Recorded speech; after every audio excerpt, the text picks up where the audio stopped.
सलमान खान की कौन सी film release हो रही है, गाना कौन सा रिलीज हुआ है, फौरन अपलोड करो और सुनो। 4-4 मरतबा फिल्में देखने जाते हैं। इनसे कहो कि ईद के दिन तकबीर तशरीक पढ़ो बेटे, तकबीर तशरीक मौलाना। And this and I listen to first time in my whole life, मैंने पहली बार जिंदगी में सुना है कि तकबीर तशरीक पढ़ते हुए जाओ। सलमान खान का गाना याद रहता है किसी का भाई किसी की जान का, और तकबीर तशरीक याद नहीं रहते हमारे नौजवानों को। अल्लाहु अकबर ला इलाहा इल्लल्लाह वल्लाहु अकबर वलिल्लाहिल हम्द। अभी चूंकि मैंने ईद और रामनवमी को कंपेयर करके बताया था, तो चूंकि ईद की जो सुन्नतें हैं 13, वो सारी सुन्नतें हमने बयान की थी और हमने यूं कंपेयर किया था कि इस्लाम में त्योहार मनाने का तरीका आज भी वही तरीका है जो तरीका मोहम्मदुर रसूलुल्लाह सल्लल्लाहु अलैहि वसल्लम ने अब से 1450 साल पहले बताया। त्योहार उसको बोलते, त्योहार उसको नहीं बोलते कि त्योहार के नाम पर किसी की दुकान लूट लो, 114 साल पुराना मदरसा जला दो, 4000 किताबें लाइब्रेरी में घुसकर मलिया मेट कर दो, खाक कर दो, जला दो। त्योहार उसको नहीं बोलते। जिन लोगों के दिमाग में भूसा भरा हुआ है, पढ़ो प्रश्नोत्तरी का मंत्र कहा गया कि हेतु ब्रह्मगति स्थांति सत्संगतिर दान विचारतोषा, कि इस जमीन के ऊपर ईश्वर के करीब होना चाहते हो तो ईश्वर के पाक नामों का चर्चा करो, यूं कहा। मेरे कैफ में आऊंगा उधर आखिर में, लेकिन मेरे नौजवानों, मेरे साथियों, मेरे मुस्लिम भाइयों, 3-4 जो ये बीमारी है, ये जो गुनाह है, जिना, सिर्फ जिना लड़का लड़की के मिलाप का फिजिकल रिलेशन का नाम नहीं है। अल्लाह ने कुरान करीम के अंदर कहा वला तक़रबुज़ जिना, जिना के करीब मत जाओ। कुर्बते जिना, जिना के करीब मतलब सोशल मीडिया में अपने गर्लफ्रेंड, अपनी बॉयफ्रेंड, हमारी समाज की बेटियां मैसेजेस डिलीवर करते हैं, एक दूसरे को मैसेज फॉरवर्ड करते हैं, उसी से कुर्बत बढ़ती। ये जिना के करीब होने के वसाइल हैं, ये जराए हैं। दूर रहें आप जिना से। बहुत बल्कि अल्लाह तबारक व तआला शिर्क के बाद इस जमीन के ऊपर नफरत अगर किसी गुनाह से अल्लाह तबारक व तआला करता है, अगर कोई गंदा काम है तो जिना है। ये सेलिब्रिटी करते होंगे, हमारी बहुत सारी बच्चियां कोर्ट मैरिज करती हैं, जाकर कहती मौलाना वी हैव गॉटन मैरिज, हमने शादी कर ली है with the other religious person, किसी और नॉन मुस्लिम लड़के के साथ। Therefore we can live with each other, we can live life our long life, हम अपनी पूरी जिंदगी बिता सकते हैं क्योंकि हमने कोर्ट में जाकर हमने शादी कर ली। मुफ्तियान किराम बैठे, क़यामत की सुबह तक सारे दुनिया के हजरात मुफ्तियान किराम उलमाए किराम बैठकर किसी मोमिन लड़की का किसी गैर मोमिन लड़के से निकाह पढ़ा दे, क्या वो निकाह हो सकता? नहीं हो सकता।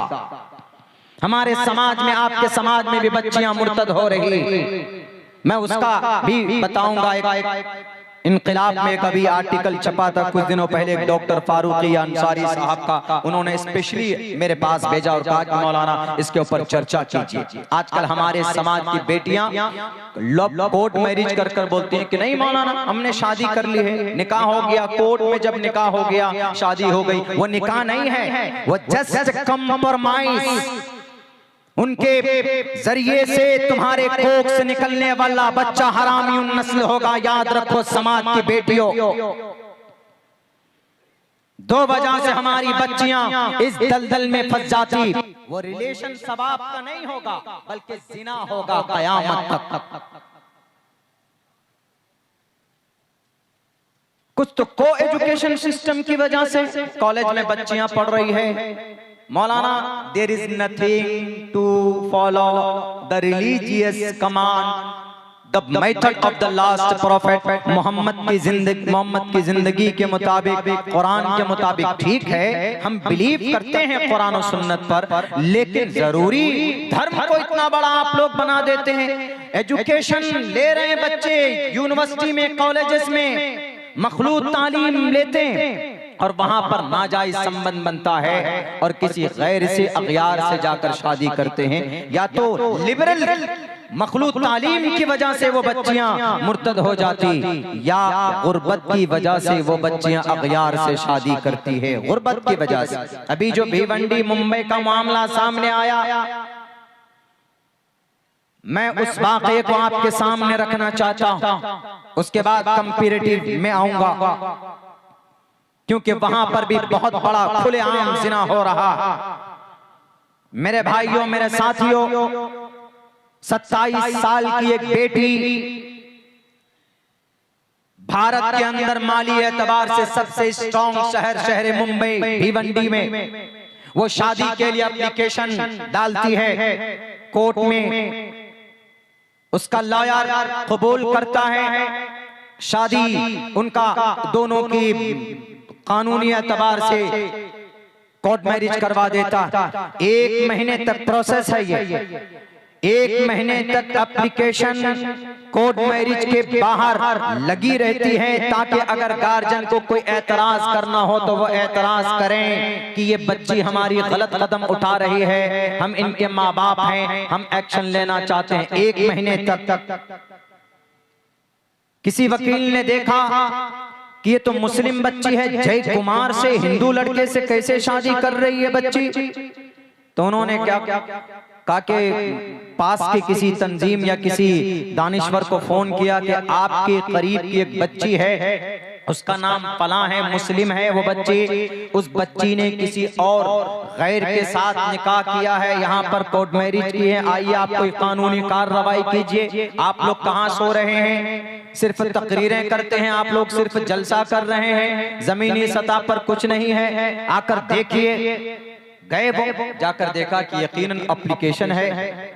उस एड्रेस को लेकर उसके घर पे पहुंचते हैं, वो बच्ची कहती है, पहले इनकार करती है कि सर हमने कोई एप्लीकेशन नहीं दिया है, ये हमारा जो डॉक्यूमेंट्स है आधार कार्ड है, मुमकिन है कि किसी ने चुरा लिया हो, मिसयूज किया हो, हमारा इससे कोई लेना देना नहीं। वो बच्ची शायद ये समझ रही थी कि हमको इस चक्कर में नहीं पड़ना है, कौन कोर्ट कचहरी और कौन इन तंजीम के चक्कर में पड़े। तो जब फोर्स किया गया, जब मजबूर किया गया, तो उस बच्ची ने कहा कि बैठिए हम आपको सुनाते, हम भी तो जिम्मेदार हैं ना। उन्होंने हमारी और आपकी हालतें बयान की। उस बच्ची ने कहा कि सर अगर आप आए हैं, आप इतने चिंतित हैं, मुतफक्किर हैं, आप फिक्रमंद हैं, तो आइए मैं आपको बताती हूँ कि यकीनन मैंने कोर्ट मैरिज की एप्लीकेशन दी थी और हमारा विवाह भी हो चुका है कानूनी एतबार से। मैं बालिग हूँ, I am a graduated, I have completed my graduation course, मेरी बड़ी यूनिवर्सिटी से मैंने ग्रेजुएट कंप्लीट किया। मैं 27 साल की हूँ, मैं बालिग हूँ, मैं सब कुछ मैं जानती हूँ। उन्होंने कहा कि मुर्तद के बारे में भी तो जानते हो ना, इर्तिदाद का, उसकी क्या सजा है मरने के बाद। उन्होंने कहा कि सर मैं वो भी जानती हूँ और मेरे इर्तिदाद की वजह क्या है वो भी मैं जानती हूँ, और आपकी क्या जिम्मेदारी थी वो भी जानती हूँ। उस बच्ची ने कहा कि बैठे, सबको बिठाया। उन्होंने कहा कि अब से 20 साल पहले my father has been died, मेरे अब्बा 20 साल पहले इस दुनिया से चले गए, उनका इंतकाल हो गया। कहा कि अच्छा फिर क्या हुआ। कहा कि मेरी माँ ने बर्तन मांज कर मेरी परवरिश की है, मुझे पढ़ाया लिखाया है, मेरी और भी एक बहन है, मेरे छोटे भाई हैं, उनकी परवरिश और मेरी पढ़ाई, हम सब भाई बहन को उनकी परवरिश में बड़ी मेहनत की, बड़ी मशक्कत की। तो कहा फिर कौन सी बड़ी बात। कहा कौन सी बड़ी बात है, अगर कोई पड़ोस में गरीब हो, सामने मालदार है, तो क्या जिम्मेदारी बनती है।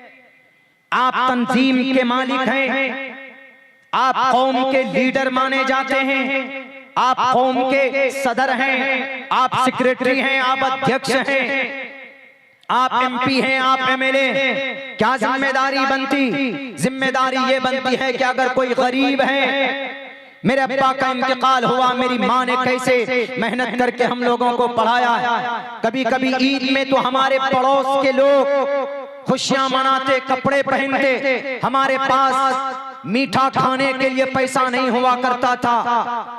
आपको मालूम है किस गुर्बत में जिंदगी गुजारी है हमने। मैं 27 साल की हूँ, पिछले 7 साल से शादी का इंतजार कर रही हूँ। कोई आएगा, कोई दीनदार आएगा, हमसे निकाह करेगा, मेरी जिंदगी बच जाएगी, मेरा घर बच जाएगा। लेकिन आज तक जो भी आया चौखट पर कंडीशन पहले रखता था कि 5 लाख रुपए कैश चाहिए, लड़का ये है, लड़का वो है, और फिर जहेज में ये लेंगे वो लेंगे। मैं कहां से, मेरी माँ तो 2 वक्त की बड़ी मुश्किल से रोटी का इंतजाम कर पाती है, मेरे घर में कोई कमाने वाला नहीं है। क्या इस्लाम में ज़कात किन लोगों के लिए, इस्लाम में सदक़तुल फित्र किन लोगों के लिए? मैंने अपनी नजरों से देखा है लीडर साहब, मैंने अपनी नजरों से देखा है मेरे पड़ोस के अंदर ये मालदार साहब हैं। मालदार साहब ने अपनी 3 बच्चों की शादी कराई और हर शादी में, हर बेटी की शादी में 10 से 20 लाख रुपए खर्च करता था।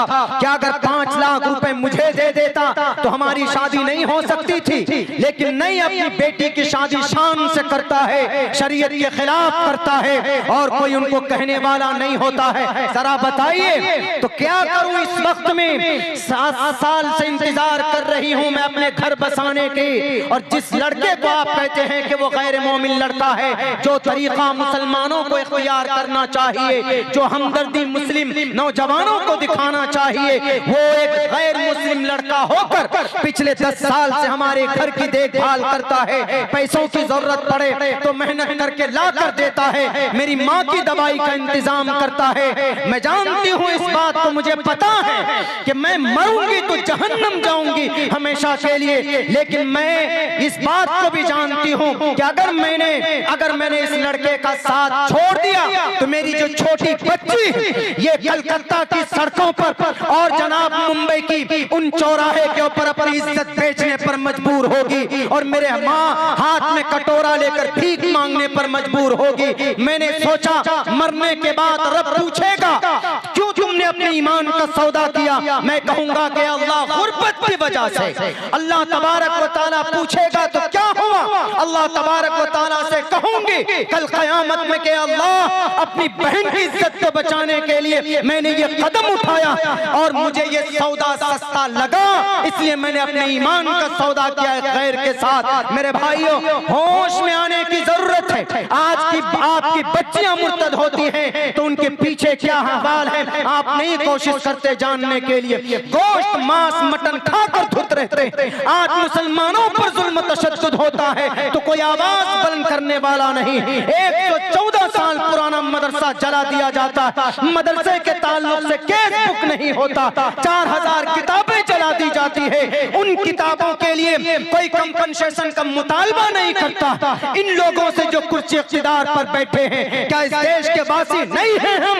क्या इस देश में हमारा कोई अधिकार नहीं है? और सुन लो, बता दो उन लोगों को जो हमारे मदरसों को जलाते, उनकी किताबों में तशद्दुद का कोई वास्ता और रास्ता नहीं। जैसे धर्म के अंदर अपने मजहबी त्योहार को मनाना अपने अकीदे के एतबार से ठीक है, मनाओ, अच्छी बात है। रामचंद्र जी को खुश करना है, अच्छी बात है, करो, लेकिन मर्यादा पुरुषोत्तम के राम का मंत्र होना चाहिए। राम नवमी के मौके पर थाली के ऊपर जनाब चंदन की लकड़ी और तुलसी का पत्ता डालकर उस वक्त भजन होना चाहिए। तुलसीदास कहते हैं रामचरितमानस में कि राम नवमी पर श्री रामचंद्र जी को खुश करना चाहते हो तो उनके सुबह सवेरे उठकर उनके नाम के लिए उपवास रखो, व्रत रखो, जय श्री राम का नारा लगाकर किसी मदरसे को जलाकर तुम ईश्वर के करीब नहीं हो सकते। इसलिए कि ईश्वर साफ लफ्जों में कहता है मैं खुश होता हूँ मेरे नाम का वर्णन करने से,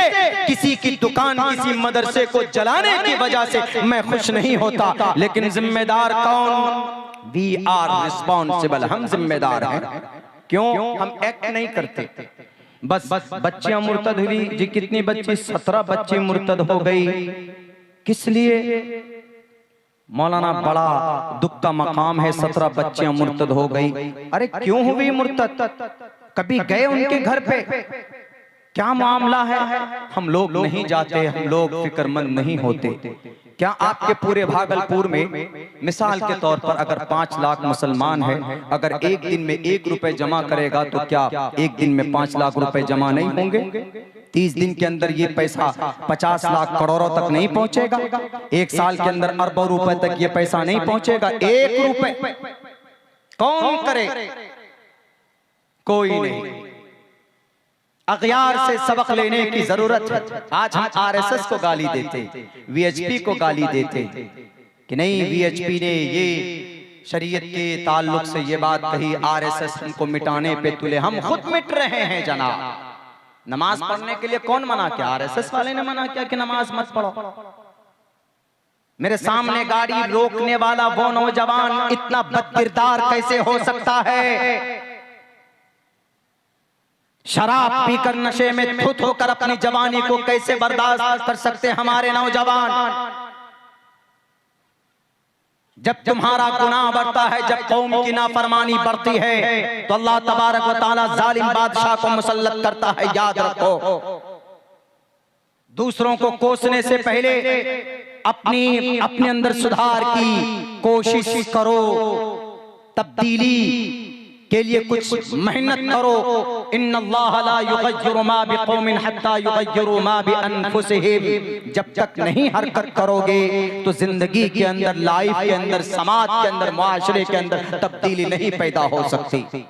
अब्दुल्ला सालिम लाख चीखे, हजरत मौलाना लाख कुरान और हदीस की तफसीर करें, लेकिन जब तक अमली एतबार से हम लोग मैदान में नहीं मुतहर्रिक होंगे तो तब्दीली नहीं लाई जा सकती जनाब। जानते हैं कि जिना गलत है, जानते हैं कि शराब गलत है, इन स्पाइट ऑफ दैट शराब पीते हमारे बच्चे, कोरेक्स पीते। बिहार में तो प्रतिबंध, कोरेक्स, ठेपी, कुछ नहीं मिला सोल्यूशन लगा करके ऐसे कपड़े में ऐसे वो गठरी बना लेते हैं और सूंघते एकदम बिल्कुल जोर से सूंघ करके एकदम मस्त हो जाते हैं। फिर जाकर किसी के कार के सामने बाइक रोक दो,